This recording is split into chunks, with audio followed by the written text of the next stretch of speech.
सिद्धेश्वर देवस्थान याच्या धर्तीवर सध्याला खूप मोठ्या प्रमाणात होते. अनेक लोकांचे तो सध्याला सोलापूर असतील ग्रामीण भागातील मोठ्या प्रमाणात नागरिक आलेले आहेत. किती पुरुष आले काय वाटतं भावना? सिद्धेश्वर देवस्थानने प्रतिवर्षाप्रमाणे यावर्षीही या ठिकाणी कृषी आणि औद्योगिक प्रदर्शन या ठिकाणी केलं आहे.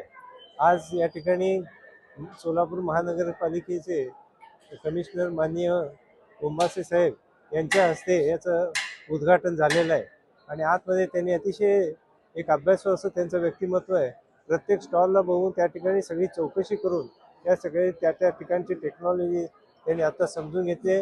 अतिशय भव्य असं प्रत्येक वर्षी काहीतरी नाविन्य या माध्यमातून सोलापूरकरांच्या भागातील शेतकऱ्यांसाठी म्हणून या कृषी प्रदर्शनाच्या माध्यमातून आम्ही दाखवण्याचा प्रयत्न करतोय. यावेळेस AI पासूनच्या सर्व टेक्नॉलॉजी आणि ज्या नवीन अवजारं नवीन ज्या ड्रीप कन्सेप्ट आलेल्या आहेत त्या सगळ्या या ठिकाणी आणण्याचा प्रयत्न केलेला आहे. तर मी या निमित्तानं आवाहन करू इच्छितो की दरवर्षीप्रमाणेच सर्व भागातील आणि आजूबाजूच्या परिसरातील शेतकऱ्यांनी या ठिकाणी येऊन कृषी प्रदर्शनाचा लाभ घ्यावा.